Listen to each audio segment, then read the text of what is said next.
Hey, it's Toya, Combine Rawr, or Toya to you, depending which time zone you are in. Hello, everyone. Welcome back to some more Star Railing with your boy Toya. And yeah, as you can maybe see, let's see, we've got like basically 2.5 hours before the update drops to complete 3.6. So it's gonna be a little bit of a speed run and a little bit of a, doing all the stories and stuff. So yeah. Last time we left off, we went through the whole thing with, the tomb and finding out what exactly Cyrene has been doing for her own 30 million cycles. Like, frankly, it's like, for me, it's kind of akin to, like, for those who've watched, like, the Doctor Who episode, Hellspent with, the 12th Doctor, Peter Capaldi's Doctor, where it's like, it's the episode where he, is punching the diamond wall to escape the, essentially Time Lord prison, right?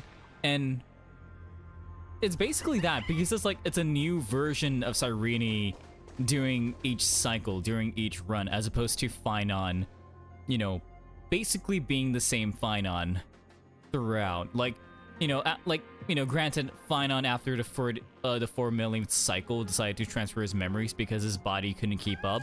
But in essence, it is still the same Phynon, as opposed to Cyrene being like having echoes of her previous cycle's memories. and whatnot. But yeah, in any case, we're getting to the center of the tomb. Let's see what exactly Evernight's plans are. Let's go. There you are. Wait. Yep, okay, alright.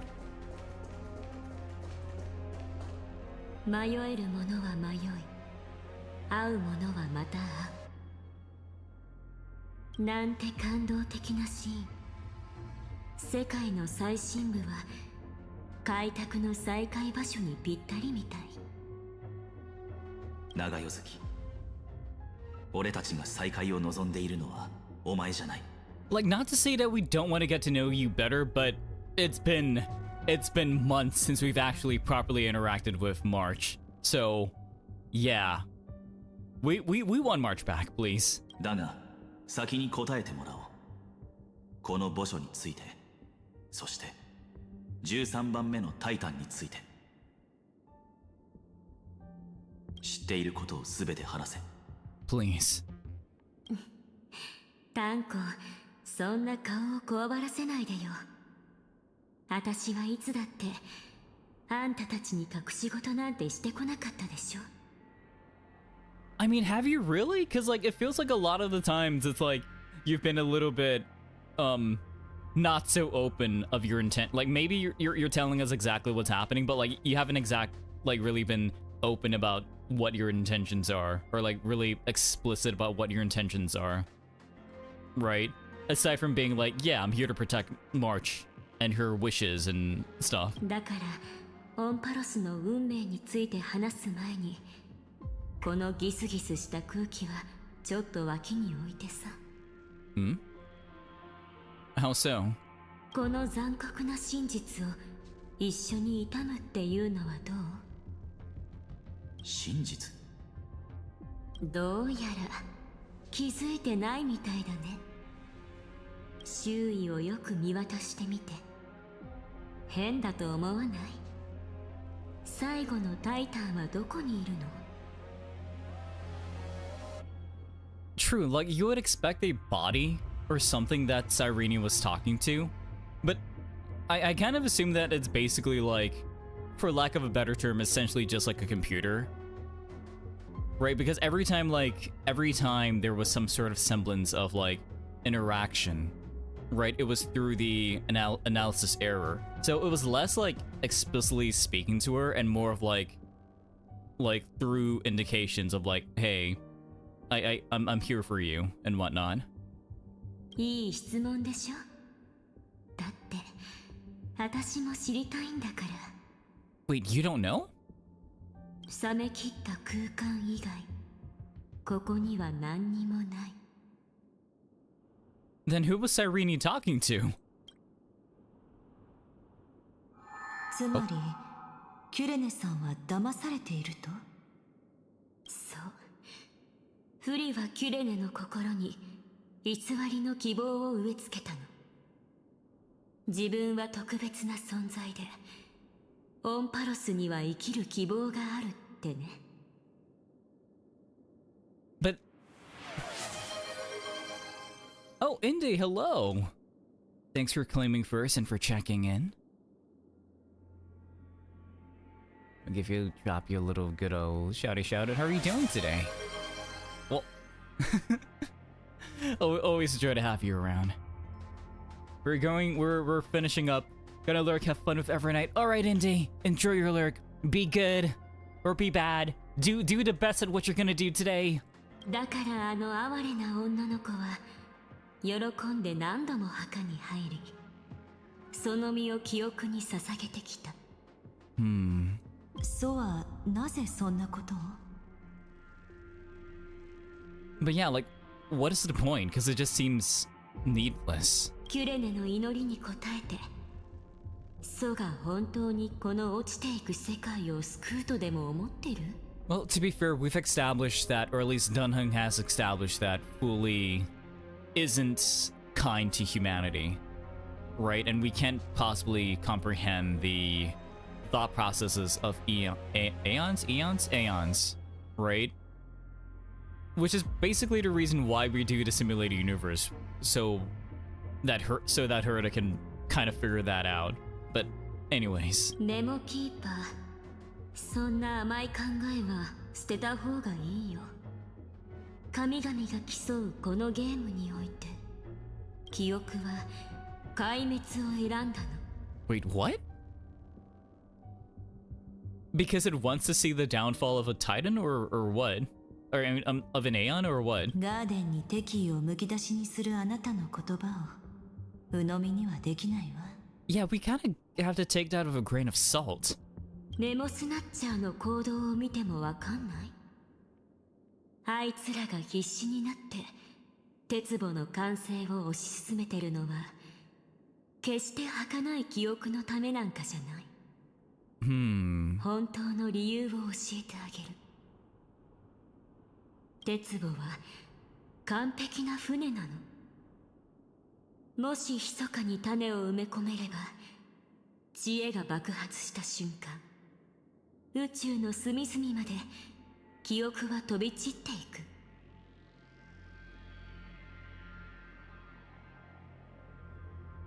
Wait, but how though? Is it... Wait, but how would destroying the erudition spread remembrance? 主を持たなくなった運命は、二人のアイオンにより統分される。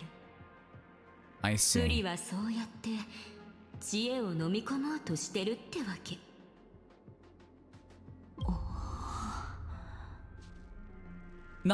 Not wrong. You know, I don't think that's wrong. 理解できた？神々の戦いはもうとっくに始まってる。フリが一別を投げかけたのはオンパロスを救うためじゃない。産毛一本残さず搾取した後、壮絶で美しい悲劇の詩を残すためなの。No, we're gonna change that. We're gonna follow Cyrene's wishes. We're gonna write and tell the most romantic story never told before. でも幸い、あの子の死は無駄じゃなかった。だって、私がもう一つの可能性を挙げられるから。I mean, given the context clues that you were gonna, using, setting everything into oblivion, it kind of feels like you're just gonna destroy Emphorius to prevent that being a possibility. 彼に約束したの。世界の因果を組み直して、無価のオンパロスを誕生させるって。Right, but what does that mean in this case? もう後戻りできない世界にとって、唯一の無価は、劣化に飲まれた後の。I knew it. So literally cleansing it of everything. あなたはキュレネさんが今まで保存してきた記憶を犠牲にするつもり？その通り。物語も引きも徒労もすべて焼き払ってガーデンの陰謀を水の泡にするつもり。I mean, okay, granted, not to say that it won't work, but you know, it brings into question the ethics of it because, yeah, maybe they are like the characters.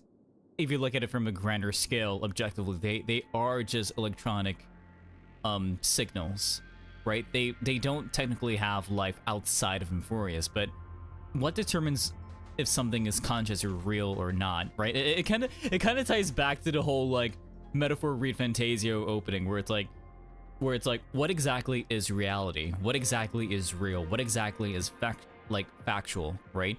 If something that is fictional can affect you on an emotional and like cognitive level, does that not in fact make it real? Right? It's like it's real to me. It's like it's one of those things. It's like the moral conundrum of like, you know, essentially these are like AIs or nat navis and stuff like that, and they do have like some semblance of emotional weight to them. So it's like, is it ethical to, you know, be like an overseer and burn like an anthill? Even knowing that. But it is like kind of like a thing of like weighing the skills, right? Because in the vast expanse of space in the universe, like Emphorius is just a speck of dust in the grand scheme of things, right? So in a sense of like, yeah, the most like the easiest way to do it would just be to destroy Emphorius to prevent the birth of Iron Tomb, among other things, right? Like that is the simplest solution. But just because it's the simplest and the most efficient one doesn't necessarily mean it's the right one. But then you, given the context of like, yeah, but you know, it's like 100% success rate versus like, with like 100% success rate with like the deaths of potential lives versus like, you know, a higher risk of failure for like for those lives. Yeah. これだけの記憶を負けにすればセプターの動作原理も根本から破壊できるはず。鉄母は孵化するための土壌を失い、オンパロスは真の下脱を迎えられる。あなたの言う下脱は壊滅と何も変わらないわ。この世界のすべてを演算から消し去ってしまえば、もう二度と復元ができなくなる。I guess it kind of brings to mind like, you know, if you didn't see it happen, did it actually happen? Right? Because the only people that really know of Emphorius, or like the history of Emphorius, or Lygus, the Astral Express, like Lygus, the Trailblazer, Dunhung, and like the people that have directly interacted with Emphorius, which is not much of the wider universe, right? So it's really kind of like if a bear does something in the woods, or like if a tree falls in the woods and no one was there to see it, did it actually fall, right? Or was it just there like that? そしてあなた自身の記憶も絶対に無事ではいられないでしょう。Oh? そう、その通り。だからこそあんたの協力が必要なの。Are you gonna blackmail her? ここま No! で一緒に行動してきて、 Black より Swan! 確信した。あんたの美しい発信は私にぴったりだって。 Wait, the Dharmakaya, that's the body. Are you gonna take over her body? Yo, no! 脅してまでここに連れてきた理由がやっと分かったわ。 Also, like, God, all the terms of like the Buddhism and the Hinduism terms for like remembrance is kind of wacky. Well, okay, not like wacky, but it's like it's really interesting because like cause in a sense of like I do know stuff of Buddhism, so it's like, man, this is kind of hitting me. あなたの正体は底知れぬ執念だったのね。She's just a yandere for March 7th, isn't it? さすがだね。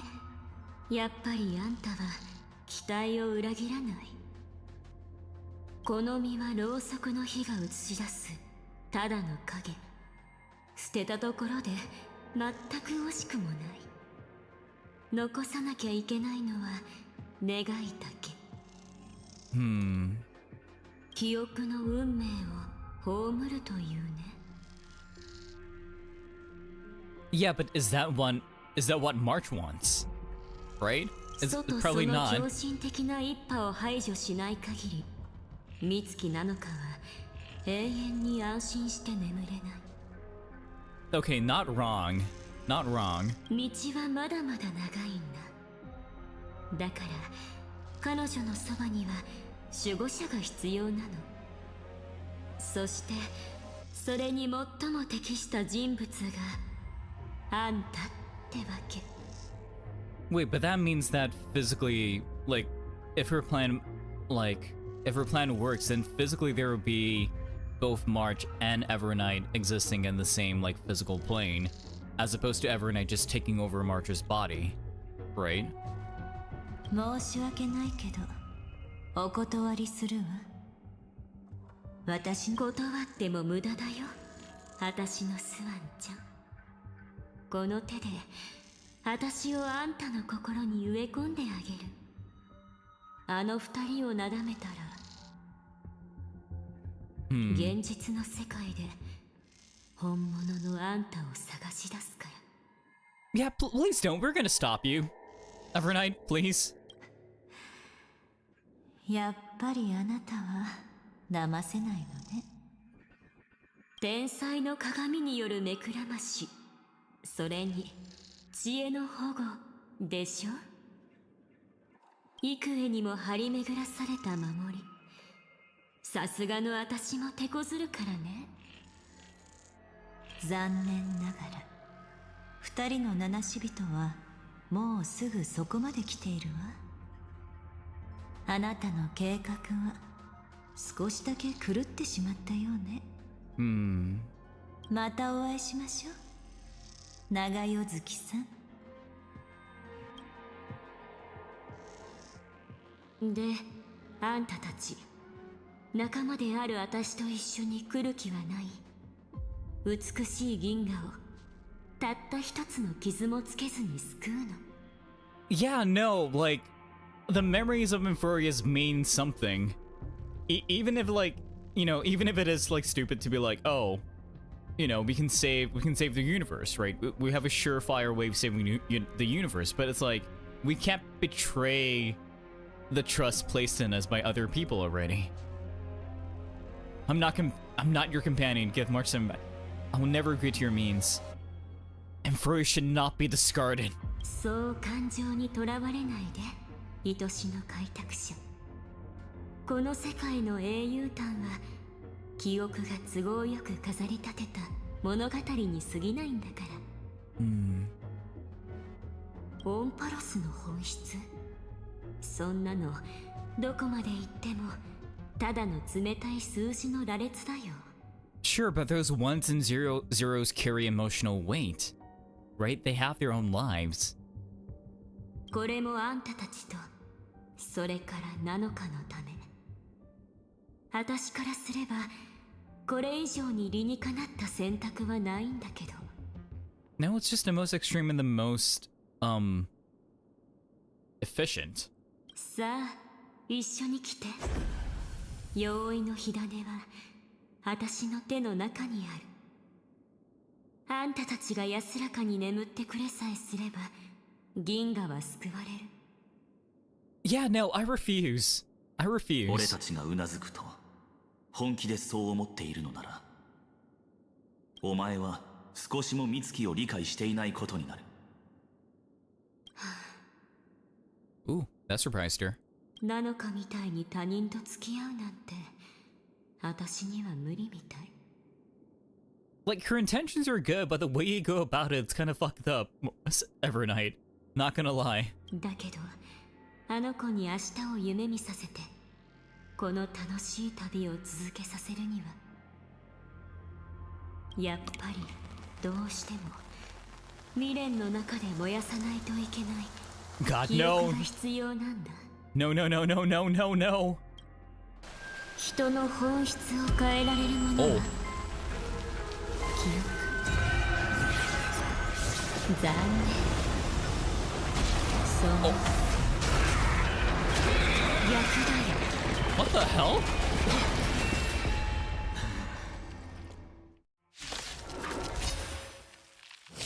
新しい命が芽吹いたらその種は死んでいなければならない。見捨てられ忘却されてこそ魂の虚無の中で神聖を選ぶことができる。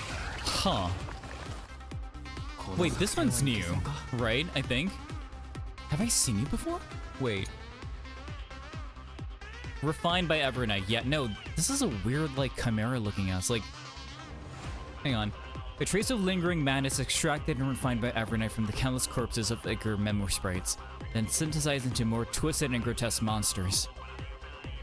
It shall follow the creator's directive determining what should be remembered and what should be forgotten, devouring redundant memories that serve no purpose and leaving them muted in the flow of time. If a new life is to be born, its seed has to be dead. Same thing. Okay. Yeah. Because I'm trying to remember, like, was it, like... We saw, like the flying serpent one, right? But this is kind of extended, like... Like it's taking the eyes, like this looks like a beak too, right? Flared out, like a snake too. Anyways, yeah, let's take care of this. Hang on.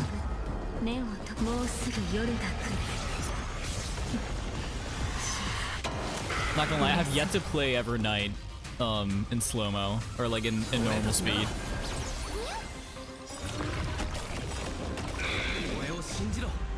Let's go.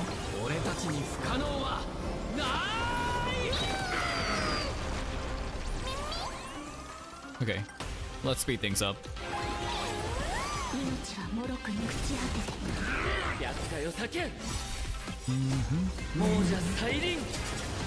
Got the music though.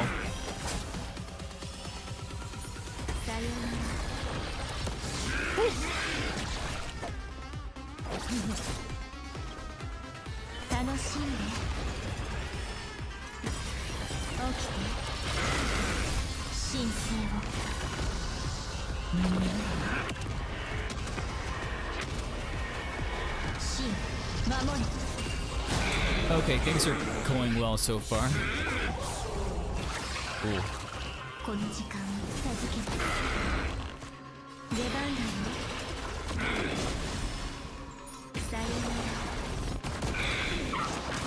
That's decent damage. Okay.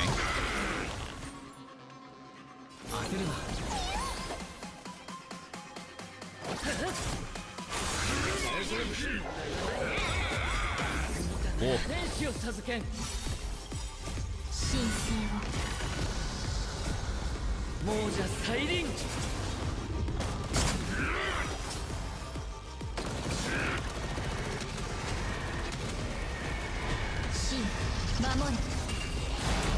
Man, I kind of wish I used my Finon team, but also, like, I really wanted to use Evernight for this. Oh, wait, shit, no! Ah, I messed up. It's okay.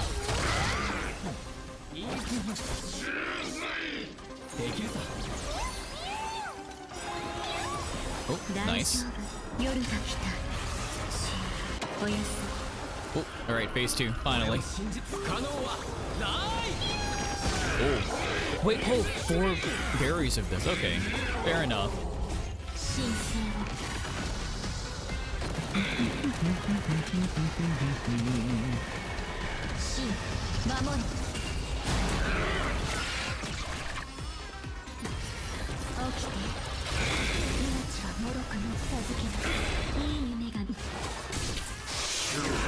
Oh.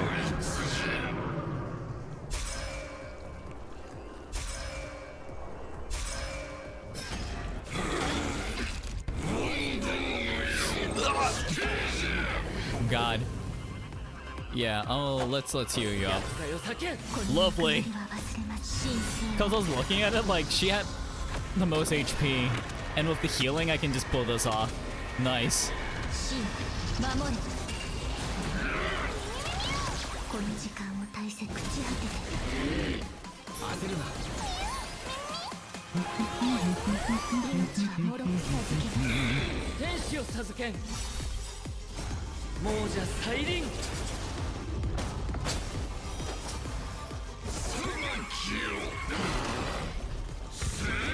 Cool.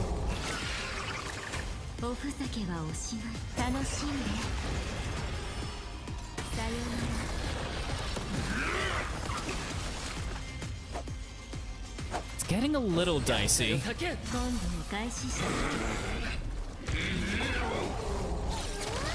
Okay. Oh.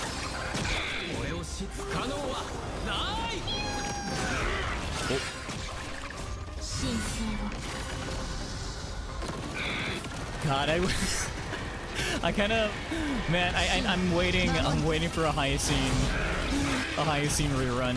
I need her, but there we go, we beat it. 美月を返せ。無意味な争いはここまでにしよう。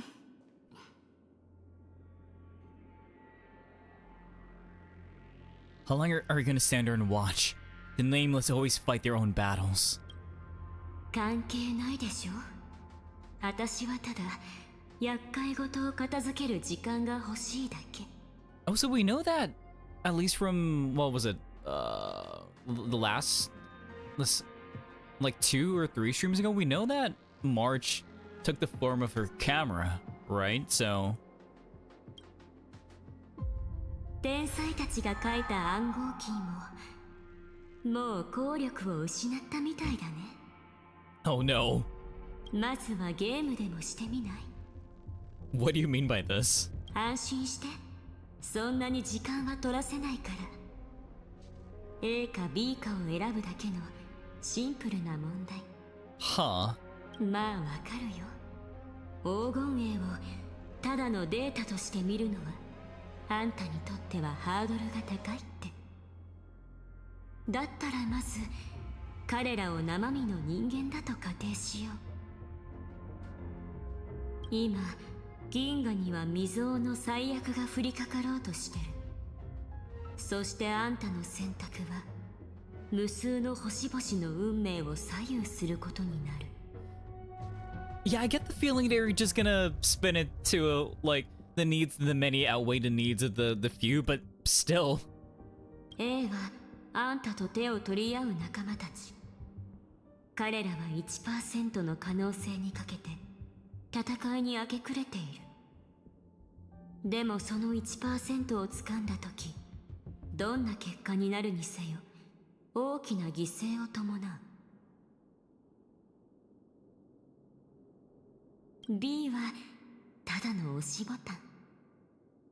忘却が彼らの痕跡もあんたの旅の記憶も焼き払うけど、同時に災いの芽を摘み取って宇宙を壊滅から守ってくれる。あんたがどう決断するのか犠牲になる人たちもみんな知ってる。あんたもそれを隠したりごまかしたりしない。 I mean, again, in the grander scale of things, it seems like B is the most logical choice, but still we can't. Like, we fought with these people, we've done everything for that 1% chance. Right? Either way, there will be, like, there will be deaths, regardless of either A or B. But the thing is, like, we can't betray that trust, right? Even if you say like our memories are gonna be erased, that like it's still a thing of like morality. さあ、どっちを選ぶ？ Oh my god. I'm gonna try to trick me with that trolley problem.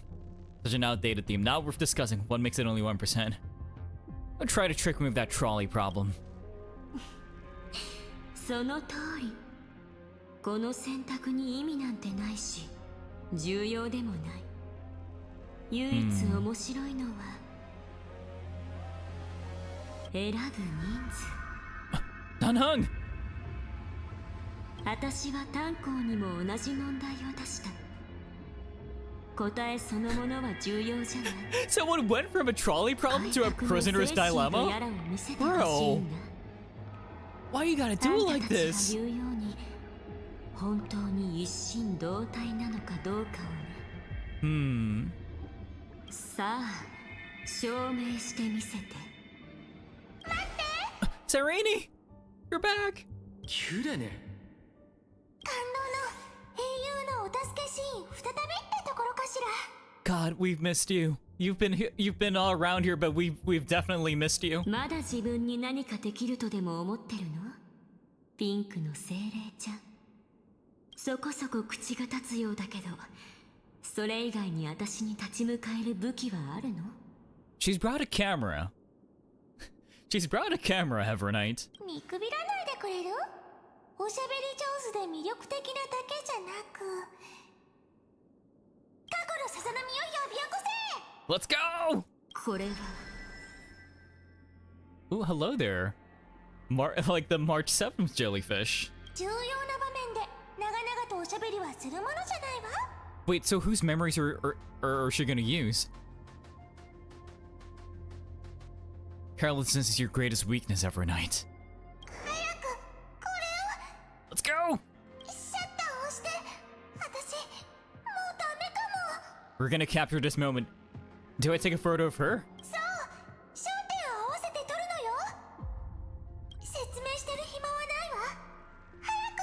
Alright, say cheese. What? Oh. よくやったわ。ここからは私たちに任せて。 Nice. Oh.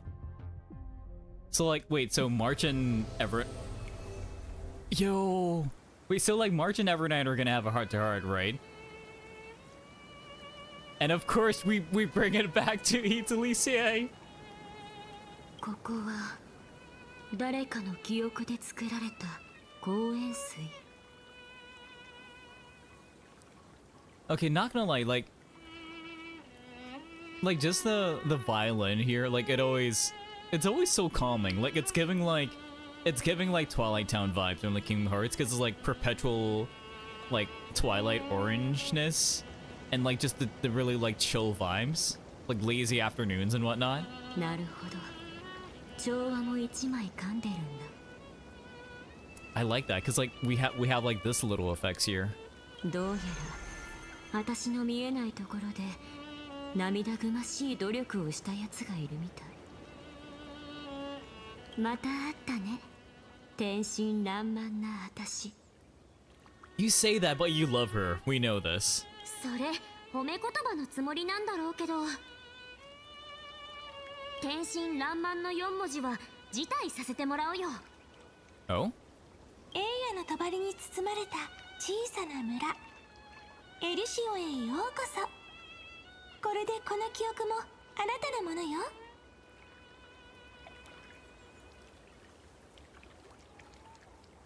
目には目を。ここは私が故郷から着想を得て築いた迷宮。気に入ってもらえたら嬉しいわ、長夜月。なかなか賢いんだね、記憶の精霊ちゃん。でもあんたと調和の小鳥だけじゃ私を捕まえておくのは少し無理があると思うよ。 Yeah, but we're thinking that, you know, probably March can like knock some sense into you as well. だから教えて、あんたはどんな役割を担ってるの？夢にも思わなかったよ。もう一人のうちが冗談みたいに強いなんてさ。ま、それでも大丈夫。少なくとも頭脳はうちが勝ってるし、この完璧な作戦はあんたの想像を軽く飛び越えちゃうんだから。 Man, March always is a breath of fresh air, but okay, lay it on us. What were your plans? あの時のあれ、ん？あんたと私が入れ替わった瞬間、かろうじて残ってた最後の意識を使ってタイタンの帳に隠れたんだっけ？一瞬でバレるなんて、ちょっとそれじゃつまんないじゃん。 I mean, to be fair, y'all share the same powers, essentially. Right? So, it makes sense that she's figured it out. けどそれでもこの作戦は完璧なの。あの子と炭鉱のことはうちが一番よく分かってるからね。約束した以上二人は必ずやり遂げてくれる。 Nice. She was there the whole time. She was there with us the whole time. 確かに司書も日記も、そして映写ストーンも記憶を残すには最高の器よね。そういうこと。あの子のシャッター音が聞こえた時、少ししか力は残ってなかったけど、ヒュッてカメラに入り込んだの。でもそれって偶然に頼りすぎじゃないかしら。 Not really. She trusts us, right? So it makes sense in the context of things. You know us, Serini. そんなことないよ。あの子は写真を撮ってきてくれるって言ったんだから、オンパロスのあちこちでシャッターを切ってくれるはず。うちは待ってるだけでいいの。彼のことよくわかってるのね。長夜月、私の付け焼き場の力であなたを捕まえるのはきっと難しいわ。でもナノカがいてくれるなら話は変わってくる。 Exactly, because he wouldn't want to do anything to harm her. だってあなたは彼女を無視できないでしょ。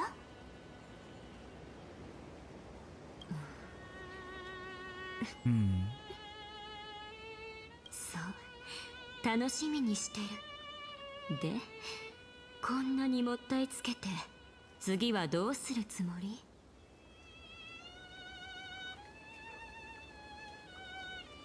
まずはあの子と炭鉱を守ってくれたお礼を言わせて。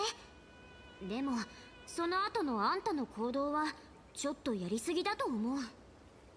今ならまだ間に合うよ。あんたを改心させてあげる。 Alright, redemption arc, let's go. 一つどうしても腑に落ちないことがあるんだけど、すべての記憶を捧げて虚無の魂へと落ちたあんたがどうやって自分を取り戻したの？へえ、あんたも万能ってわけじゃないんだ。答えは簡単。うちはずっとカメラの中で眠りながらあの子と旅をしていただけ。そしてこの輪廻であの子がキュレネと青函旅行の話をしてるとき、列車での旅の記憶が蘇ったの。 So in a sense, the memories were forgotten, but they weren't lost. まだ完全な美月なのかには程遠いけど、あんたと向き合うにはこのくらいの記憶で十分。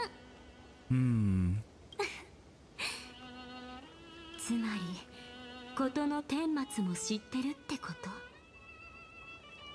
とだったら言ってみてよ。どうして私を説得できるって思ったのか、その根拠。理由なんて簡単でしょ。 Cause you care about her. オンパロスにある愛や憎しみ、争いは普通の人間と何も変わらなかった。レンズ越しでもそれくらい分かったよ。話はまたここに戻ってくるんだね。さっきあの子にある問題を出して選択させようとしたんだ。だって天秤の重りが釣り合ってないから。壊滅の脅威を前にハッピーエンドを求めたところで共倒れになるだけ。でもその問題を出す前に考えてみた？誰かの代わりに決定を下す権利なんてうちらは持ってないでしょ。 Yeah, because like, for all intents and purposes, Evernight was just an observer. Like an objective observer, sure, but like, she wasn't there going through everything. もし銀河全体が巨大な奥兵までそこにカイザーがいたなら、その人が誰かの代わりに天秤の重さを測っても許されると思う。だけどうちらはただの七死人だよ。たとえあちこちで救世主って持ち上げられてたとしてもね、きっとあの子だってそれを忘れてないはず。開拓の意義は探索、理解、構築、連携、つまり無数の世界と共に歩むこと。決して上から目線で銀河を救ってやることじゃない。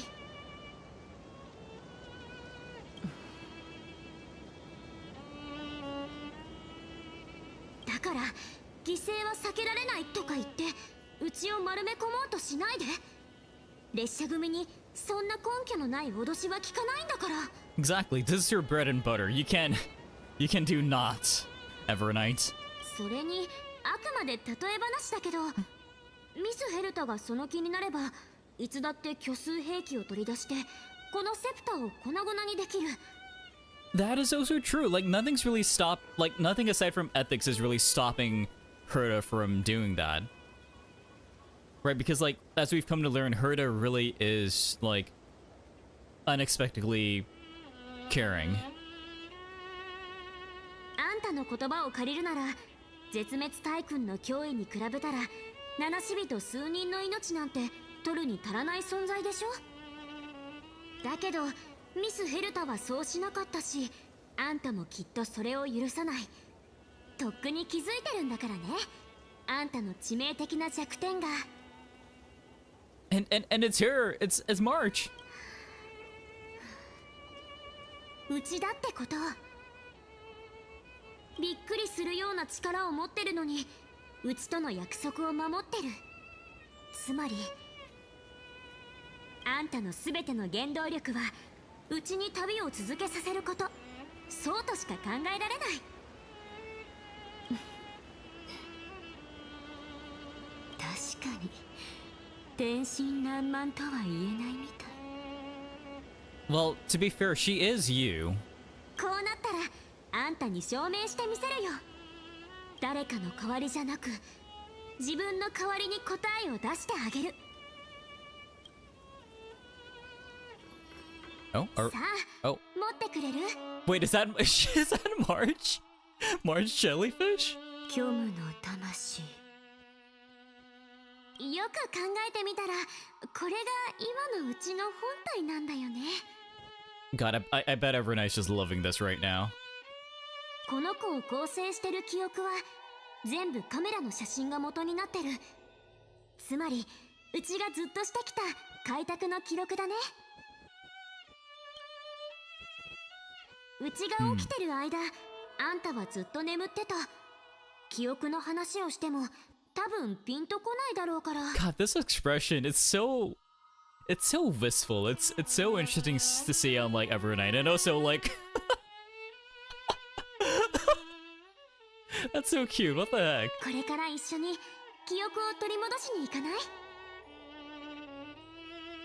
魂が手帳に変わった。 Ooh! Oh my God! It's a Japar drawing. そう、それこそが記憶。どこにあるかも何が残ってるかもわからない。でも一番必要な時、あんたの心を変えた力が必ずまた浮かび上がってくる。 Oh my God! So many March stickers. That's amazing.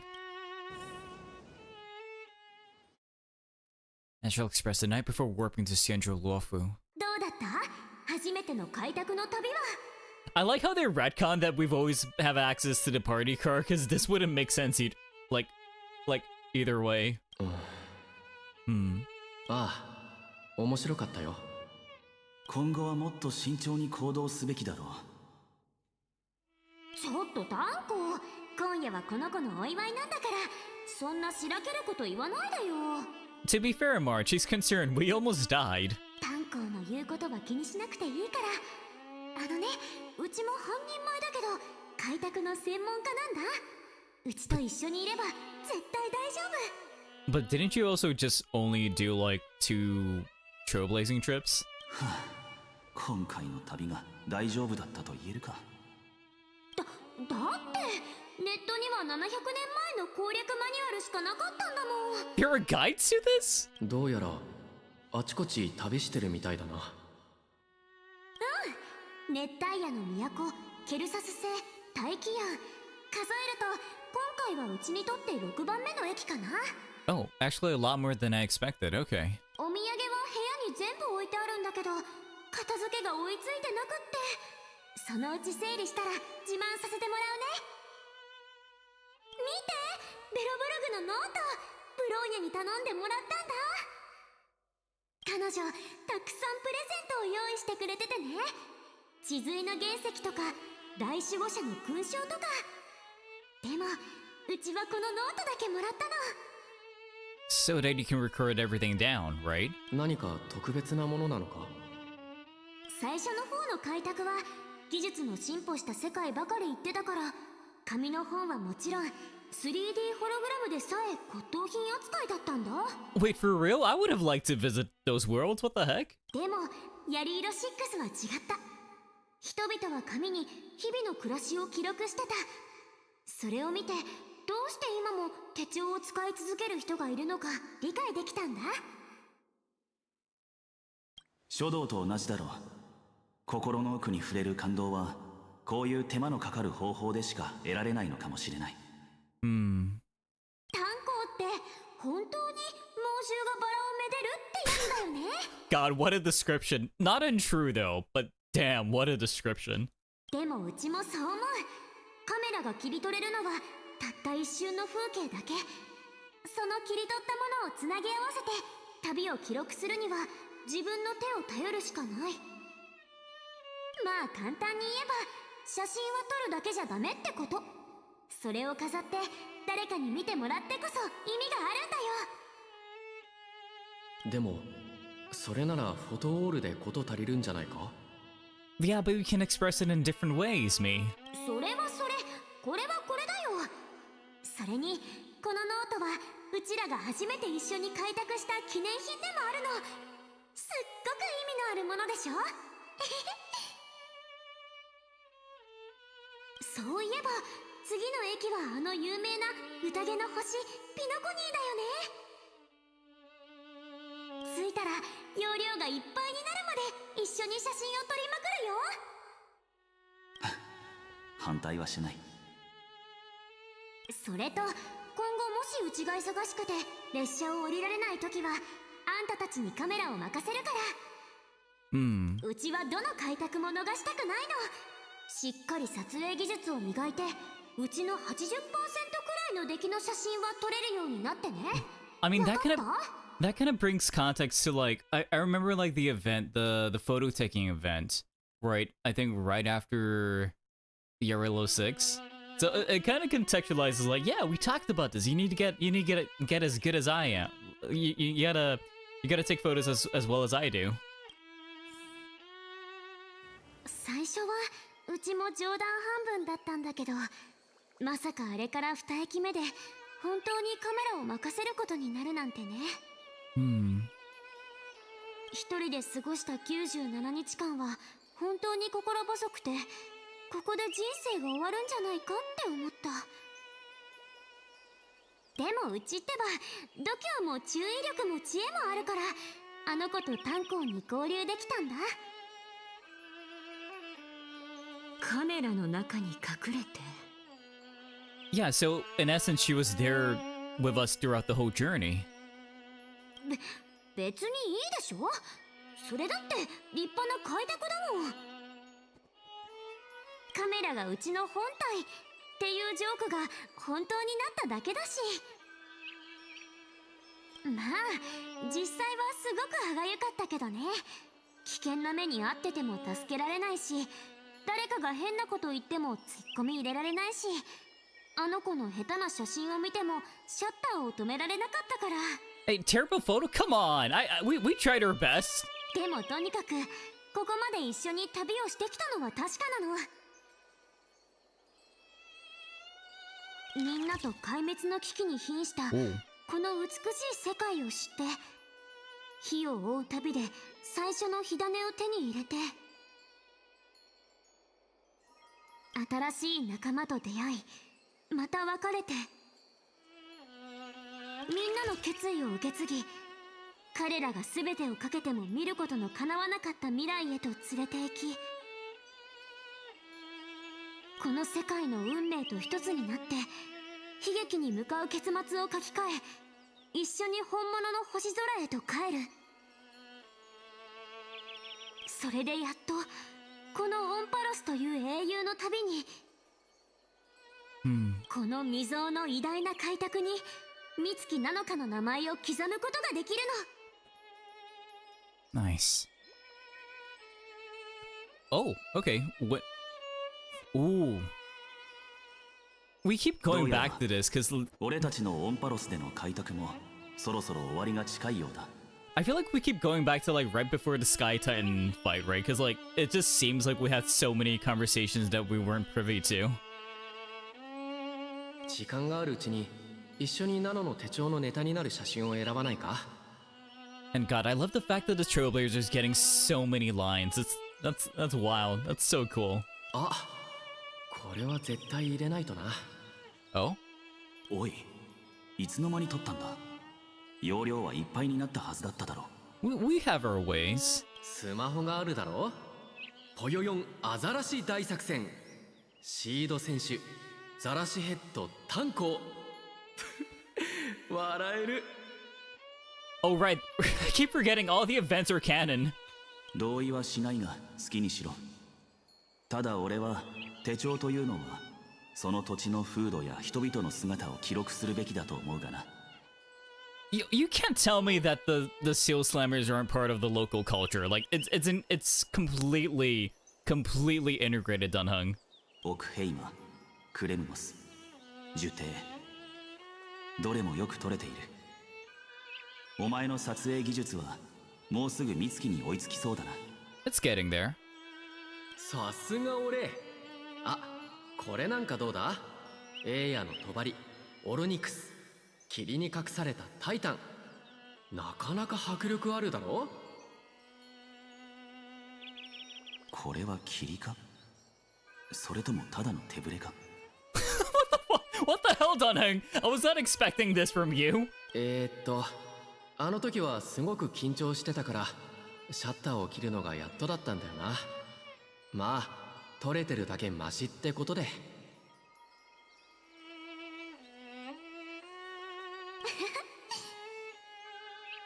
ん？ Oh? Oh my god, the change in expressions here as well. God. 今何か聞こえなかったか？美月か？ Oh? もしかするとこの写真は歳月の神の力を捉えたものかもしれない。それで記憶の中の美月の声が聞こえたんだろう。 It's not wrong, but she was there the whole time. まあそういうことにしとくか。じゃあ引き続き。もしここにナノがいたら突っ込みたくなるような面白いアイデアを出してくれたんだろうな。そうだな。二人はこんな風に何時間も言葉を交わしてた。 Okay, we need these as like emotes or like reactions or something. It's just too good not to use. 何かのゲームで競うかのように、どうやってパムにバレずに食堂車から夜食を盗んだとか、誰が姫子のコーヒーカップを洗いに行ったとか、まるで列車で過ごす夜みたいに語り合ってた。 Okay, we need more of these interactions. Like, we need to see more of these interactions, like, outside of, like, the story events, because I feel like that will make it super cohesive. 二人はずっとうちのそばにいたの。誰もうちの忘れられた過去を知らないけど、それを詮索することなく優しく接してくれた。だって過去に戻り選択をやり直すことはできない。けど少なくともこれから迎える未来ではきっとより良い道を選び取れるはずだ。そう思わない？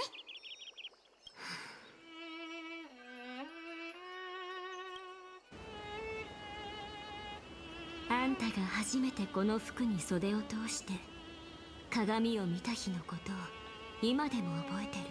Wait, you were awake then? とても澄んだ瞳をしてた。すべてが終わった時、鏡に映るその瞳が同じように澄んでることを願っているよ。Also, ads are going to be playing on Twitch in about 20 seconds or so. So, yeah, once that happens, I'll be switching to BRB. あんたも天真爛漫だね。鏡がいつも一番美しい姿を映してくれると思ってるんだから。だったらもっと鏡の中の自分を信じてみたら？もしあんたがうちの代わりに全てを背負ったら、うちはただの飾りになって永遠に主役の座が回ってこなくなっちゃうでしょ？ Yeah, you gotta let her walk her own path. そうだね。わかってるよ、なのか。私はあんたの記憶しか持たない。でもあんたはいつだって私が世界に見てほしい姿でいる。あんたの口からそんなセリフが聞けるなんてね。それだけで十分満足。情で相手の心を動かすことはできた。でも理屈で相手を納得させるにはキレネの力を借りないとだね。 Oh, okay, ads are playing, so I'm gonna do a really quick BRB for 3 minutes. take this time, go to the bathroom, take some water, do the fun stuff. I'll be right back.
Okay, and we're back. Let's carry on. ここにいるわよ。やっと私の出番かしら。長代月、あなたの目はいつだって目標を見据えてるわ。自分では気づいてないかもしれないけどね。今回オンパロスに大きな変化が生じたの。 And it's not just the Trailblazers, right? 壊滅の淵に立つオンパロスに無意味な論争を繰り広げる猶予などない。 Oh, wait, does Ceretra do something else aside from just giving Herda and Skrillim admin access? この旧世の戦いで覆すべき法は一つのみ。故に差し出す半身の命もまた一つで十分だ。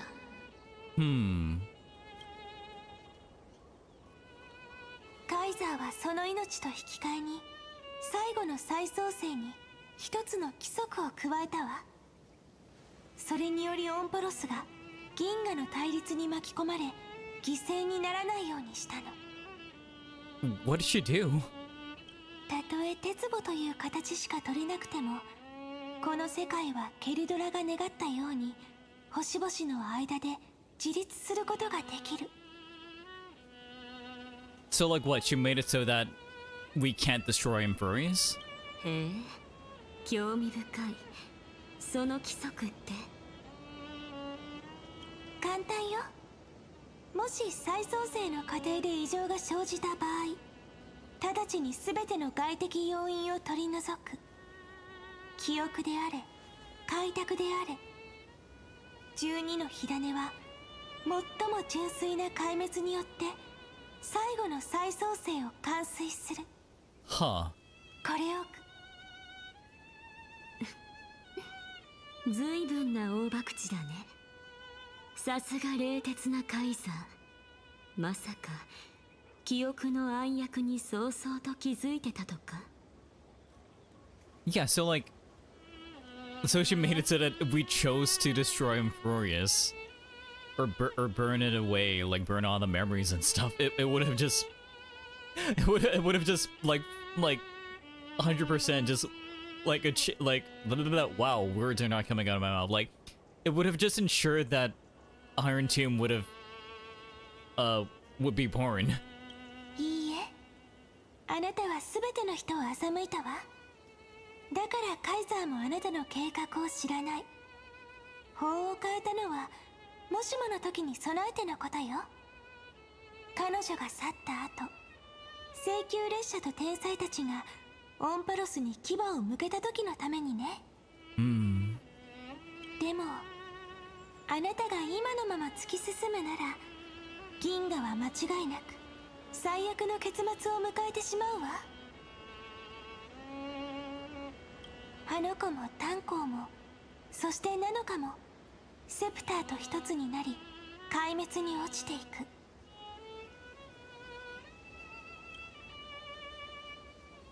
So we basically put her in an ultimatum. Or at least Euredra did.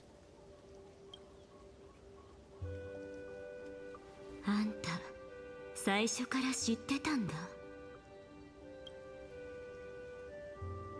うん。でもやっぱりうちはあんたとちゃんと話したいと思ったんだ。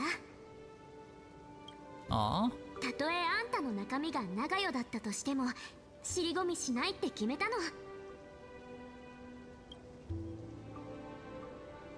だってこの旅の終点は群星だから、この先に広がる景色はきっと過去を明るく照らしてくれるって信じてる。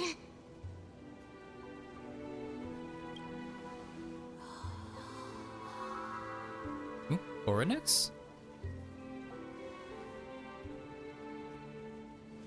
ずっと守ってくれてありがとう。でももう安心して任せてくれていいよ。うちの過去も忘却への執念も。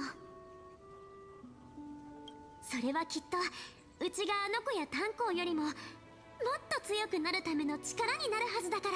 I mean, she basically is an emanator, March. Like, like, none of us are, neither one of us are. Dunhung isn't an emanator. Like, you basically are the strongest out of all of us right now.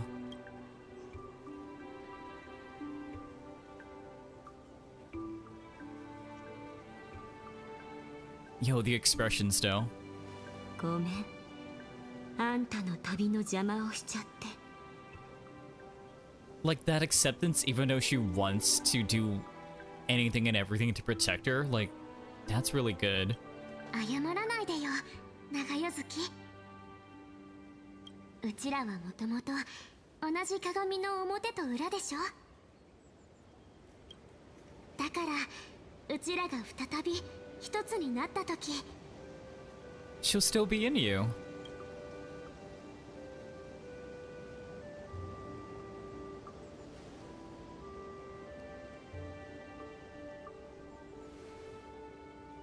Aw. That's so cute, what the 記 heck? 憶はこれまで以上にずっとずっと美しくなるはずだよ。 Oh, we're 礼を here. 言うサンデー。 Wait, he's back in his normal form? 美月たちはこの記憶域の中にいるんだろうか。 Wait, did he update us on like what's happening? Okay. We should trust March 7 and Serene. ああ、だが油断は禁物だ。 Fair enough. さあ、二人を探そう。 Let's go. Oh. ここは不気味なほど静かだな。 Wait, actually, Dunhung has never been here, right? Oh, wait. Is it her? Is it March? Is it both of them? ナモがいない。 Wait. Or is it March and like the Evernight fit? Wait.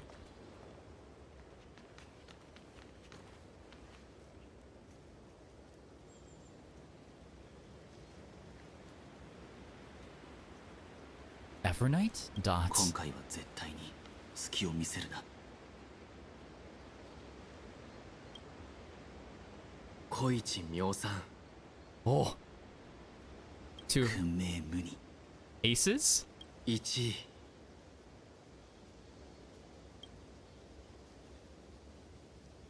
先進 Wait, she wouldn't remember this, right? Or would she? Because that's like our first interaction. That's what she did.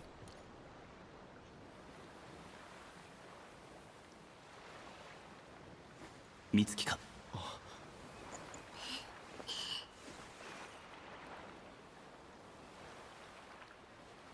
もちろんうちだよ。久しぶり。 Yo, the change in the eyes? Yo! Oh my gosh. なの、おかえり。Yo, Dunhung willingly hugging people? Let's go! Oh my god! Oh shit! She's back! やっとみんなと話せる。 You were the one who protected us. 美月、お前は俺たちを助けてくれた。よか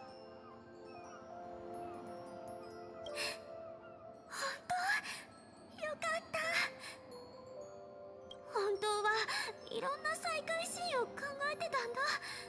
みんなに気づかれないようそっと肩を叩いてからデコピンして。 That would have been interesting. Holy peak. Oh my god, right? Like it's so worth it. Holy shit, like months of not seeing March and then that reunion, like, cause at least we knew from like Euphorius that, what was it, 3.1? Like at some point we were joking with Danhung being like, yo, give us a hug, and he was just uncomfortable with it, but god, it's so good. Oh. 大声でちょっと待たせすぎ。もっと早く来てよ。 And 3.7's coming out in like a few hours too, so it's like, ugh, I can't wait. I can't wait. One way or another, we always find our way back to each other. But we were here first. Oh my そんなリアクションされるとこっちも god. So good. 涙が止まらなくなっちゃうよ。 And I love the change in the eyes too. It's like, cause Evernight had that basically the real like dead look in her eyes, but like the change in like the change in the shading and stuff too. It's just, oh, I love it. It's so good. 本当に嬉しい。俺もこいつも知っていた。この旅の間、美月がずっとそばにいてくれたこと。この開拓は美月がいて初めて完成する。Exactly. 俺たちは未来を開拓して世界を救うだけじゃなく、また一緒に列車に戻って次の駅に向かうんだ。この開拓を終えたら手をつないで帰ろう。 Right, and like 2 more updates. Honestly, I'm not prepared to leave from Furries and maybe pick up the game. I haven't played since like September 2021, then I picked up when Caster's job. That's honestly really a valid Pulsar. Like, cause it's like for me, like I was trying to speed run through a lot of things. Cause I think like I played when it first came out and then I got to Bellabog, right? And then I didn't, I wasn't actively playing. I was doing dailies and stuff, but I was not actively playing. But then when Penacony came out and like Firefly and stuff, I was like, oh, wait, I should start speedrunning. So like, I basically did like consecutive streams from like all of like the Central Wafu into like Penacony. And like, Penacony was peak, but Euphorius though, god damn. They're really taking the whole like Greek epic of it and just really weaving a whole lot of stuff. It's so good. I'm loving it. Like I'm just thinking like how are they gonna top this in like a few hours, right? And since like 3.8 is like the Penacony wrap up, not the Amphorius one. So it brings to mind, like, how are they gonna bring Amphorius into the world, right? Because for all intents and purposes, they're just data, right? Is it gonna be like a subsection of like Penacony? Like they can add like an extra hour and just make it all of Amphorius, right? Maybe. Like, who knows? Like, I'm not really looking at leaks or, like, you know, the forbidden texts, as it were. So I'm just keeping my options open. But damn, it's so good. So good. 新しい命が芽吹いたら、その種は死んでいなければならない。なのか、過去に別れを告げて、六層氷から生まれる時、どんな自分が映し出されるか考えたことはある。私はもうあんたの代わりに選択するつもりはない。だってあんたはもう次の目的地を決めたから。I do like the little static effect when Evernight is present, though. Like when she was looking through the notebook, and it had all like the little staticky effect, like as a thing of her presence. That was really done well. I like that. 室上司、その名前を記憶から消させてもらう。Huh. Right, yeah, so Sarini is a child of Anasrava. I was right, okay. 私の中にあるのはあんたの記憶だけ。それはあんたを守るために存在してる執念みたいなものなんだ。でもこれだけは確信できる。ガーデン・オブ・リコレクションはあんたの敵だって。記憶の運命は表面で理解されてるものよりも深い。この破滅の陰謀の中で私は絶対にあんたを次の犠牲者になんてさせない。 It's okay, we'll protect her. Don't you worry, Evernight. 必要な時が来たらいつでも私の力を呼び覚まして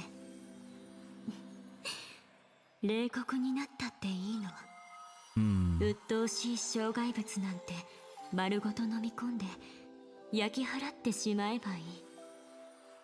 私の代わりに暗闇で開拓を続けてね。これまで忘却はあんたの行く末を守ってる。蝶野のように密かに永遠に、そして穏やかに。 Right, so the theories were right that Evernight has ties to the Ignomata because of the jellyfish. That makes okay. That makes sense. All right. Oh, heard a jump scare. Okay. Hi there. 本当に成功するなんてやるじゃない。I mean, was there any doubt? Like, of course we would have pulled it off. 史上初の天才とガーデンを次々やっつけるとか、開拓の歴史でも前例のないことだと思うよ。ここまでやれたのは天才のお二人が惜しみなく力を貸してくれたおかげよ。次はいよいよ殻を破って出てくる絶滅大軍との正面対決か。 Don't worry, we'll have a lot of strength. All the Chrysozeras will be with us, right? Probably. 先に忠告しておくけど、スクリューガムが再創生のプロセスに仕込んだバックドアはセプター内部への侵入を手助けするだけのものだから。 It's really cool you can hear the sound of the Aeon Fully, like during that little segment. Huh. I'll need to like go back and look and like hear it again, but that's super interesting. That's super cool. 鉄壺のお腹に詰まってるマルウェアまでは対処できない。もし遭遇したら臨機応変に立ち回ってね。 Wait, so the whole express crew is gonna be there with us? Damn. Well, drop more black holes. We gotta do things. Yes, I see. Nice, nice. それで十分よ。ところでスクリューガムの準備の方はどうなってるのかしら。もうちょっとだけ待ってあげて。帝国諮問院のネジ頭たちに戦争とは何かを叩き込まないといけないし、最悪スクリューガムが不在の間に連中が彼の集めてた要塞を全部バラしちゃってるかもしれないから。スクリューガムのコレクションはどれも惑星級だと聞いている。風神使、ポピー、強竹と。Oh. 今回支援に来てくれるのはどれだろうな。Wait, are they name dropping like future characters? Like, hello? Interesting. やけに詳しいんだね。正直ヘルタのメンツが潰れちゃうからどれも来てほしくはないけど。この決戦の記憶はきっと比類ないほど壮麗なものになるでしょう。 Welcome back, Black Swan. 皆さんお待たせしたわね。知らせを持ってきたわ。先週同盟が鉄母討伐に協力してくれるそうよ。 Yo, is everyone coming? Everyone's here. It's basically Super Smash Bros. Everyone is here. Everyone's gonna be there to support us. Love that. ラフだけじゃなく同盟も。それは嬉しい知らせね。 The 賞 entire 賛がぐっ alliance? と上がったわ。 God damn. ただ本当に喜んでいいのかはまだわからないけれど。どういうこと？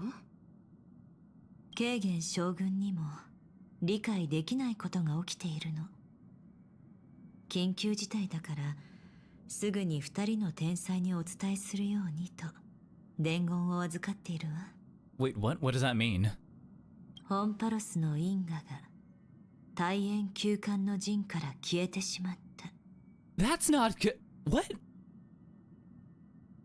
Because like the matrix of Prescient's Ultima is like the predictive thing, right? So it's like, if it's vanished from it, does that mean Amphorius is gonna be gone つ or? まりヌースの算出した時がこの世界に刻一刻と迫っているということよ。 Interesting. 心霊の慣習の名において Xander jump scare. 私は見ました。 Hi again. 夜はすでに散った。そして私は自ら作り出した全てを破壊し、この星空を原初の自由と混沌へと返すのです。 After the story, I recommend looking at the China HSR account. It shows how much people will fight, and trust me, it's a lot. Okay, all right. I'll be looking forward to it. I'll be looking forward to it. Thanks for that, Pulsar. Really appreciate it. 大層な自信です Nex is still chilling. ですがどうもあなたにはもう打つ手が残っていないように見えるのですが。救世主とその仲間たちが第13柱のタイタンの秘密を暴いた瞬間、 Which is the Demiurge, right? あなたの計画は破綻を迎えるでしょう。アナクサゴラス殿はご要望通りにデミウルゴスに関する記録の権限を全て解放しています。残念ですね。あなたは最後までご自身の推論の誤りを認めようとしませんでした。 What do you mean by this, Xander? 解析は完了しています。あなたを完全に抹消する前に真実を教えて差し上げましょう。 Wait, you're gonna delete him from your mind? I 最後の thought 記 you 者であ were... るあなたへの What? せめてもの選別として受け取ってください。 I thought you were glad of having like an erudite person like to converse with. Like, dude. デミウルゴスは存在しません。 What? 今も昔も。 But we were in there. We were in its tomb. もしそれが存在しないのなら、無名のタイタンの大母は一体どこから現れたというのですか？墓が墓たるゆえんはその中に眠るのが過去のムクロだからですよ。 But then again, that begs the question of who was Cyrene talking to, right?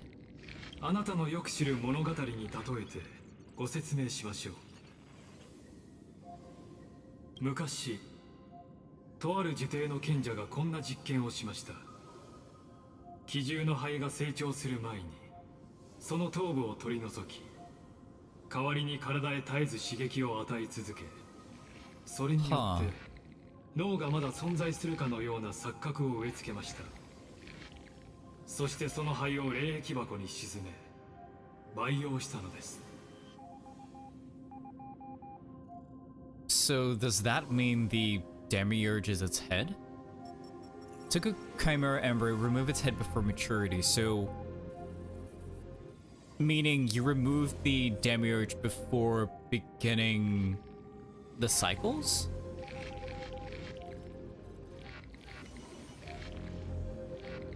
Okay, granted, like...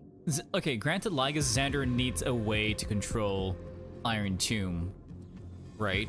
So, if it basically is just a husk, or like, for lack of a better term, essentially just a destructive mech for him to control, to destroy, like, the erudition, it would make a lot of sense, right? Because it won't have any thoughts of rebellion, because it's just the body, right?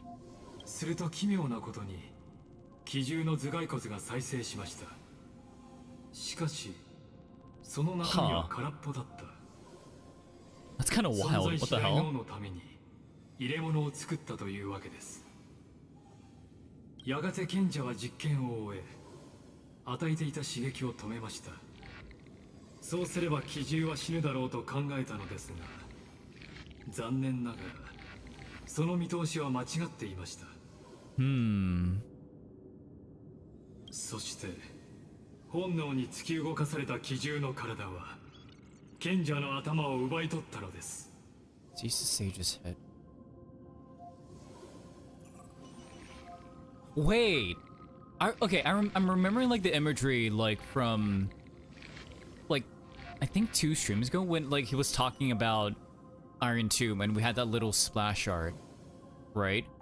Driven by instincts, the Chimera's body sees the Sage's head. So Iron Tomb like doesn't have a head, right? Which makes sense because like all the things that we saw from the trailers is like it's almost like a diamond-shaped body without like a thing, right? And it's clearly not going to be taking Xander's head, I don't think. And we know that cosmically there is an Aeon that is basically just a head, a droid head, as it were. So like what is it is the whole plan to like manifest Iron Tomb and then like make it go after Newest and claim its head and drive it to destruction, or like, because that makes a lot of sense. Versa, hello, thanks for clocking in. How are you doing today? So like is that the plan? Like you're trying to like take back your thing and destroy everything? なるほど。私の考え方が間違っていたようですね。Good, how are you? Kind of like speedrunning through the last bit of this update before it updates to the next update. That was a lot of update, but yeah. The story is super peak. Yes, that's the plan. Nice. Alright, okay. My thought processes are firing a lot right now. やはり分かっていただけましたか。第13柱のタイタンは初めから存在しませんでした。ですがセプターにはその存在を信じてもらう必要があります。 Right, but that doesn't discount the fact that Cyrene was essentially nurturing that empty space for 30 million cycles to the point where like it essentially spoke to her through error messages and whatnot. この手で殺めましたよ。デミウルゴスという名の生命を最初から演算に含めないよう。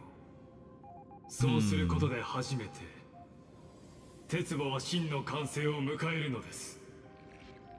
もうお分かりでしょう。鉄母こそが首なしの巨人、完全な生命体になりたいという本能に駆られ、ある者からその首を奪い取ろうとしている。 Which would be Noah's head. Also, I love like the arms and like the whole like Buddhist imagery of it with like, oh, that's so good. I can't wait to fight him just so I can see what his body actually looks like properly, like rendered out and stuff, because God, that's gonna be so cool. Also, yeah, that's just Newest. Oh my God. そう、知恵のヌースから。あなたたちのタイタンであり、知恵の愛用。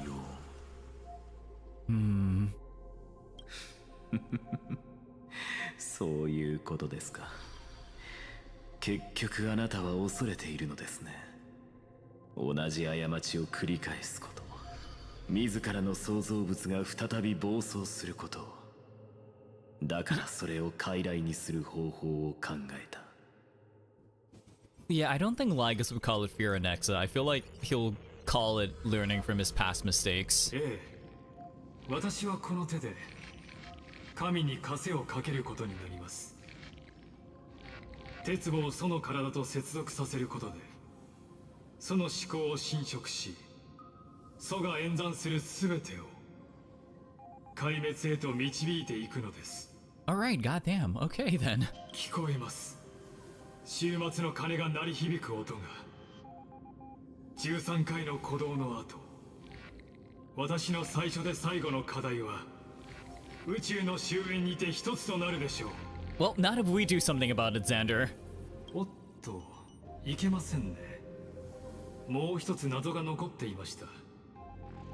なぜ私がデミウルゴスを記憶の片隅に眠らせていたのか、お教えしましょう。ただ単にそこに置き去りにしたまま忘れていただけです。I doubt that. I honestly doubt that.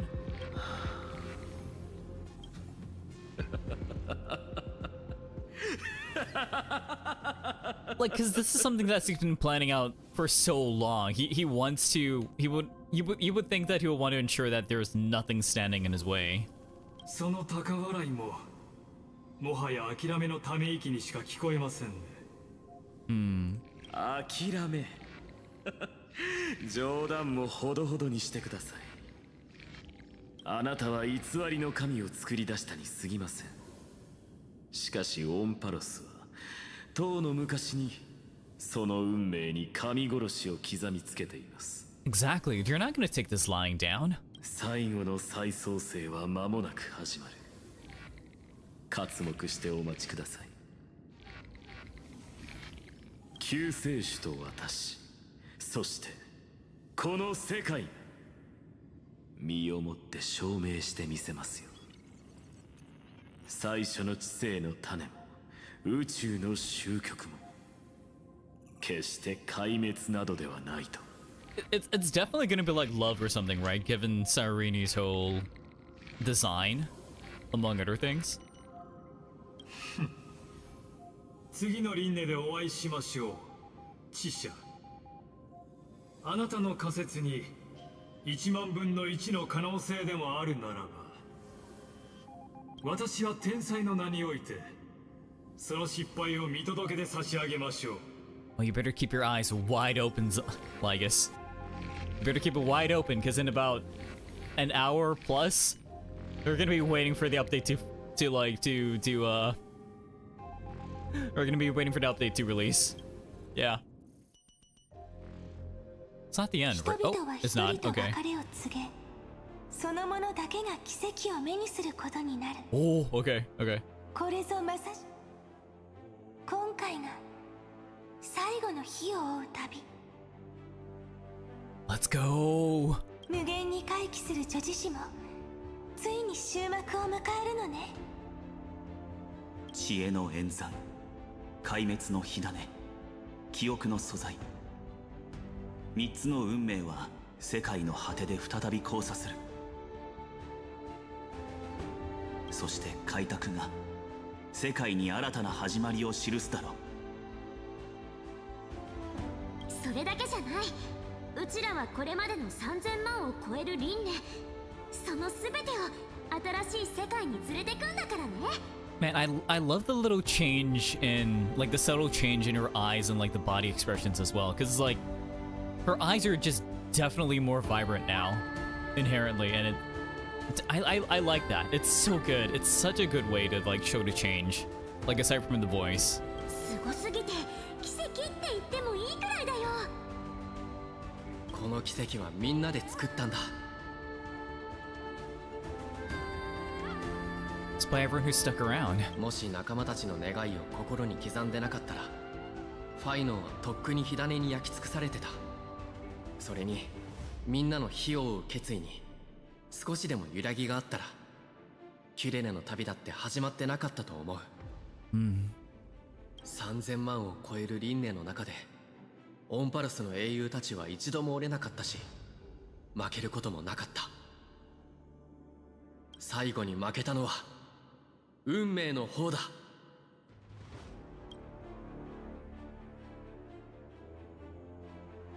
Oh, let's see. Come, let us complete the final Aranova. Let us march toward the final battle against the destruction. Yeah, as the first one. Come, let us complete the final Aranova. Cyrene? Oh. 知ってるわ。あなたは今私たちを見てる。 Wait, which one's そう that? です、最初のフィリア。 Wait, oh, wait, the verse? Okay, so like, I was right? Like she's seeing into echoes of the future. So she always had that hope that this plan would pan out. おかしいわね。3000万を超える輪廻の記憶は最後まで戻らなかった。でももうそんなことを気にしなくたっていいわよね。だって私はあなたと同じ選択をするんだから。私っていつどんな時も変わらないのが一番の魅力なのよね。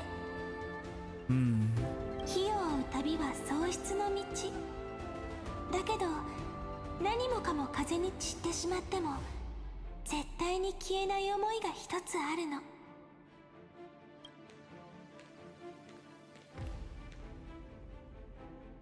それが、はい、そうでしょ。 Like Cyrene's definitely gonna be like the crisis era of love, right? Like representing love or something. It has to be. Like when you look at her splash art, there's literally a giant heart there. Like, come on.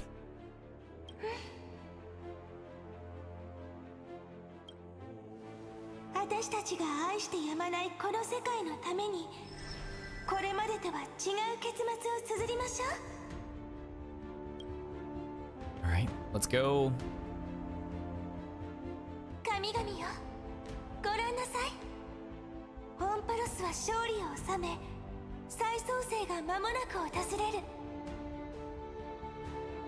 かの輝かしい魂は闇夜の喧騒を通り抜け、ここへやってきた。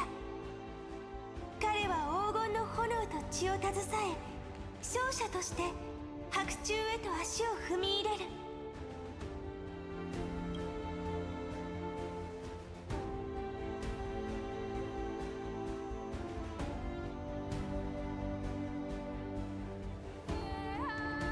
オンパルス、理由もなくただその名を呼んだわけじゃない。俺は歴史を語るためにここへ来た。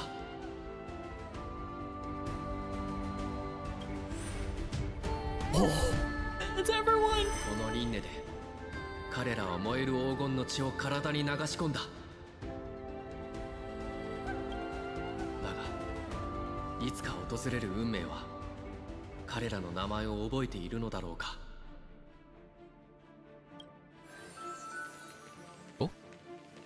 Trivy! 覚えなきゃいけない名前、こんなにあるのか。 Don't worry, I'll remember everything. I'll remember everything, Trion. 3000万かける1000じゃなくてかける1001は、ほら細かいことは気にしない気にしない。私たちが増えればンパラスの門と道も増えるんだからいいことでしょ。 God, I can't wait to see them again. 一緒に花が咲き誇る西風の果てに行きましょう。また明日。 Oh, see you tomorrow, Trippy.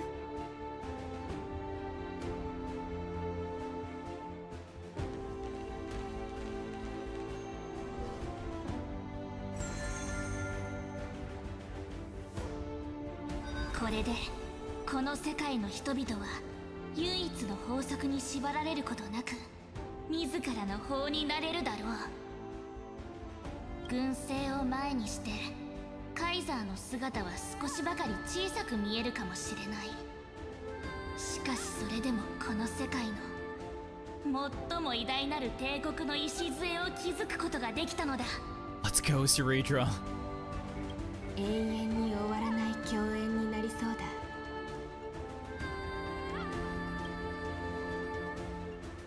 Not the promise.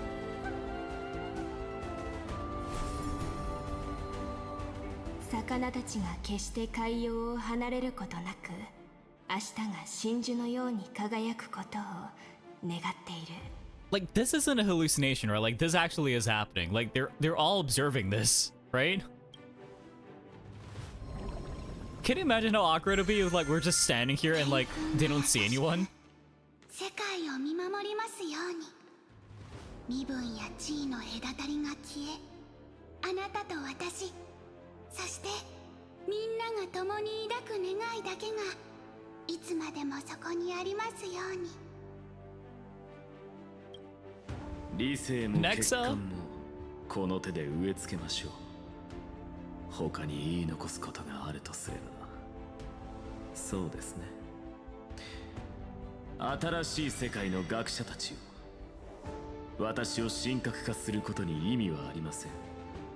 徹底的に利用しなさい。新たな黎明が世界の目をいつまでも明るく照らしますように。構想は苦しいものかもしれませんが、ロマンが滅びることは決してありません。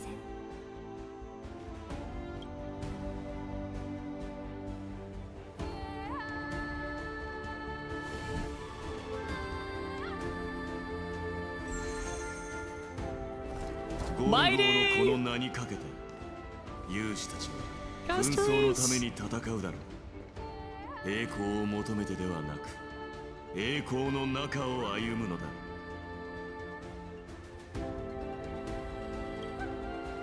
いつか死が私たちを引き離すことになろうとも、それまでに交わすすべての抱擁が悔いのないものでありますように。あれ、これ真面目にやんなきゃダメなやつ？しょうがないな。じゃあ私は砂漠にいつも水があって、土にはいつも黄金が埋まってて、技術さえあれば何だって手に入ることを願おっと。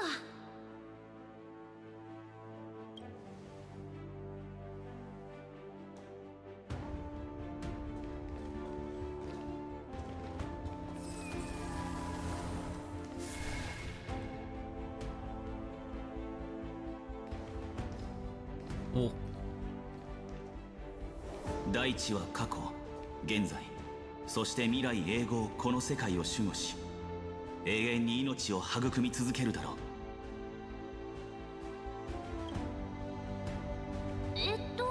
次はうちの番だよね。じゃあ歳月が過去を見つめ、未来を導いてくれますように。Just gotta wait for Finon now. そう、開拓と同じように。こんなに真面目な君なんて It's らしくな here! いね。 The boy! 用意の真剣をどう行使するかまだ迷っているのかい？それとももうとっくに答えは出ているのかな？ We got this, dude. Don't worry. そうさ、ただ前に進めばいい。君なりのやり方でオンタロスに本当の黎明をもたらしてくれ。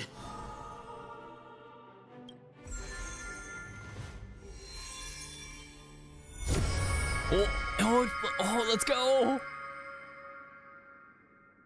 容易の名において約束しよう。ケファレは決して忘れないと。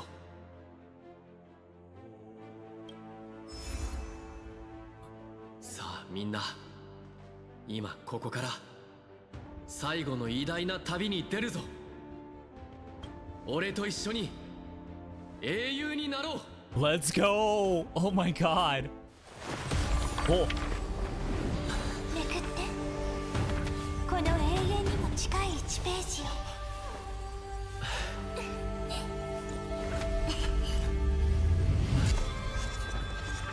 開拓よ、まだ見ぬ結末を知るぜ。 and it's using the main, the logging theme too.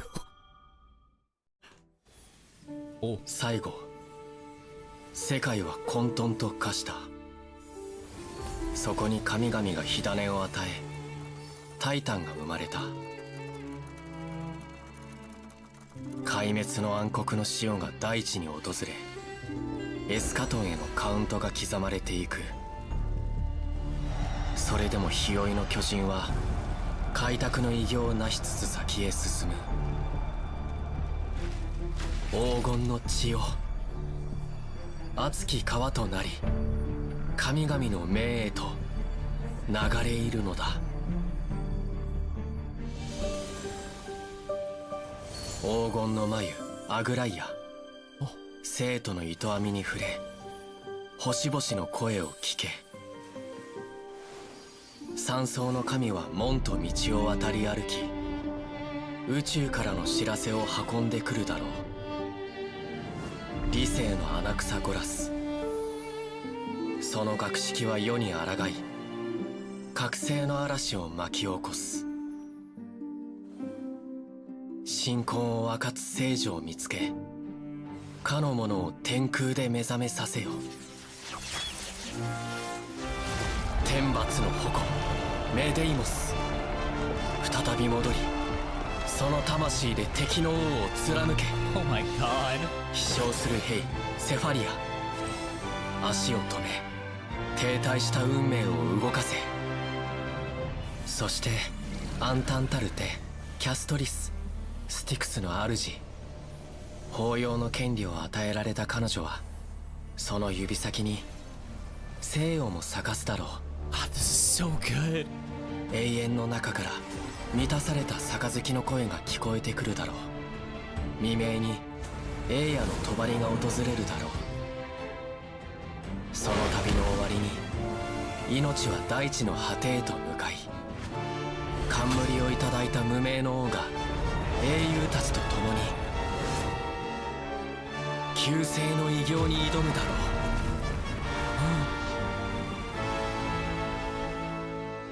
遠い過去に昇った太陽は人々の足跡を記録した。黄金栄と呼ばれる存在が神々の火種を介し、再び天地を支えたのだ。火を追う旅は喪失の道。その中では命さえも匙となる。我らは火に身を投じる。ただ創世の女子誌に最初の一筆を刻むために。 God, everyone's here.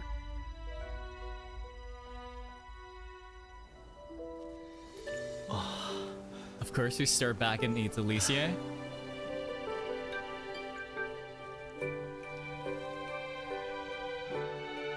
Oh? これは今までとは違うロマンチックな物語。そうでしょ。 She's grown up. Oh my god, I did not notice like the rainbow band in her eyes too. ここであったこと、帰ったらちゃんと7日に言ってね。And it's done. We've completed 3.6, y'all. Let's go, patrollers. Oh, God, that was good.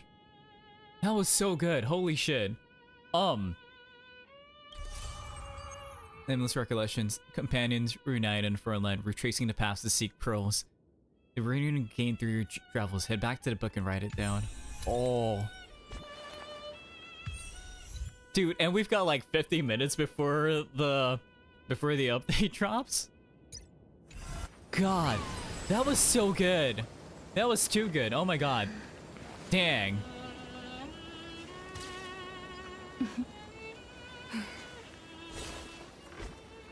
Oh.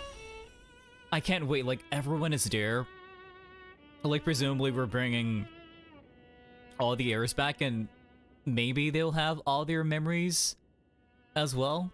Or at least, like, maybe the latest or the second latest of the cycles and stuff. And God, I can't wait to see what happens. I can't wait to see like the end, the conclusion of this, because God, Emporius has just been absolutely peak. I feel like I keep saying this during streams, but it's like, you know, people call Penacony like Peakacony, but it's like Emporius though. God. Like, granted, I know, like, I've been hearing, like, some discourse where, like, people were like, oh, there's just a lot of talking and yapping and stuff, but it's like, I don't know. I appreciate, like, the mix of a lot of combat-heavy things and then, like, a lot of exposition. Like, are there things that could have been done better to, like, kind of intersperse it where it's just not constantly talking? Sure, but, like, with everything going on, like, it really did need... Like, it really did need to extrapolate a lot of, like, what are Evernight's, like, what was her end goal? Like, what were her plans, right? What is Lygas's ultimate plan? Like, it's more than just, like, bringing Iron Tomb into the world, right? You know, kind of looking into, like, what was Cyrene doing? Like, what was her experience of the 30 million cycles, right? Because, in a way, it's different from Finance, where Finance was the one... The first Finon was experiencing everything throughout, right? And then like Cyrene was like it's each iteration of Cyrene doing the same things over and over and over again, like treading the path of her past selves. Like I said, a la like Doctor Who hellbent, like breaking the diamond wall to escape, to get hope, to retrace her steps and do the same thing over and over and over again. And like the culmination of everything, right? Like that reunion with March too, like that was so good, because we literally didn't sense her presence like ever since stepping into Emporius, right? And it really was playing with our expectations of like, we haven't seen her in months, right? We haven't seen her in a story in months, and it's like playing with that whole time dilation thing of like, maybe it's only been a day or two, or maybe not even a day outside of Emporius, but inside there, like we were experiencing everything without her. And it's really a thing of like, man, March would love this. March would love like Seal Slammers, among other things, right? Like, it's just all these little treads and whatnot that makes all like the payoff. Like, we got March back. We are doing a proper Aeronova into the next thing. Yeah.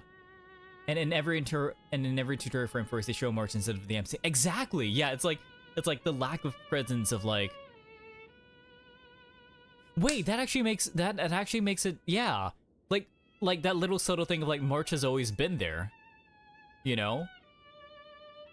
Or like she's treaded these paths before. And also it kind of brings to mind like that little thing at a sort of 3.0, right? Where like, I forgot the guy's name, but like he was trying to leave Emporius through like a hot air balloon or like a floating amphora or something, right? And like the spread of the rosy-haired maiden from beyond the sky, like that wasn't just like because he saw the photo. Like, according to like Evernight and stuff, like that was just like rumors because she was trying to help out everyone. And like the fact that like it ties in with like the Trivios thing where it's like, oh, I don't know, like, you know, like with in the sense of like, oh, I don't know like who helped me out leaving the temple and stuff, but like, you know, we were taking the place of them, and it was March the whole time, right? Like,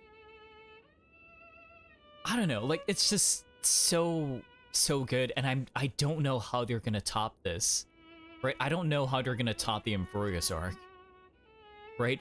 Because if they do, then it's like, goddamn, that's gonna take some skill. That's gonna take a lot of skill. And it feels like they can really pull it out. Like they can really pull it off, because you know, it's Honkai. The story can get wacky, the story can get super deep, and it's just, oh, I'm looking forward to it. Like, again, in about 45 minutes, we're gonna have that update, right? And man, I was cutting it a bit close. Like, imagine I stream like an hour later and it's like, damn. I would have been trying to like actually speedrun everything, but yeah, and that end segment where like we entered into the new cycle and it's playing through like everyone's journey, right? That was done so well, and I love the little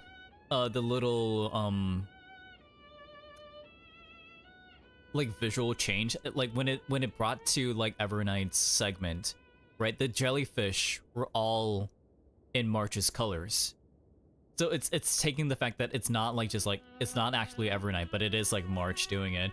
It's crazy how if Black Swan didn't tell us to go, we wouldn't be exactly. And like I saw that segment, right, where it's like, oh, this is the least destructive of all the paths that we could have taken. Like if we went to the water planet, we would have had fun, but then it would have been Herdatomb. God damn. Herdatomb looked awesome, but like god damn, that would have been terrible. Right, and then everyone was like tossing like, Black Swan, why did you bring us here? But then after that came out, it's like, oh my god, Black Swan, thank you so much. Like, put some credit to her name and whatnot. Oh, but again, I cannot wait. I cannot wait to play 3.7. But yeah, speaking of which, I think this is a good place to stop off, because also I'm probably not gonna play for like another like 30 minutes more on stream. But yeah, I think this would be a good spot to stop off. So thanks so much for stopping by. I really appreciate it. If you've got the rest of the day going for you, please have a very wonderful rest of your day. If you need to rest and decompress and get a bit like I do, it is getting fairly late for me. Then, so yeah, so me to you, good night. Yeah, okay, so tomorrow, as much as I want to carry on like the story 3.7 and whatnot, I feel like I need to catch up on other things. I definitely need to catch up on Genshin.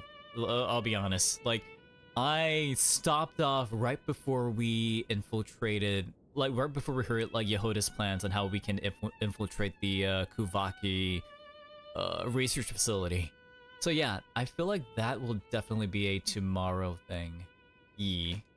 So yeah, I guess Genshin tomorrow, and then we'll see if I will play other, like my other like, I guess like I don't want to say like staple games. So like, you know, I do need to catch up on like Rider Remastered. I also need to catch up on like Guardians of Azuma, among other things, right? So yeah, a lot of things to do, a lot of things to do. But yeah, this 3.6 has just been masterful in terms of like the storytelling. Like, again, I can understand why people are like, man, it's just a lot of talking, but yeah, hopefully they're able to intersperse like both, like really balance like the whole like storytelling portion of it and like the fights and whatnot, right? So hopefully they'll take those critiques in mind.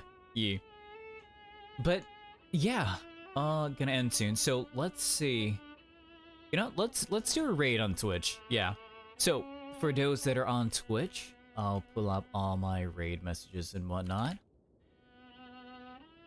So please copy whichever raid messages you're able to copy, and we're gonna be making our way over to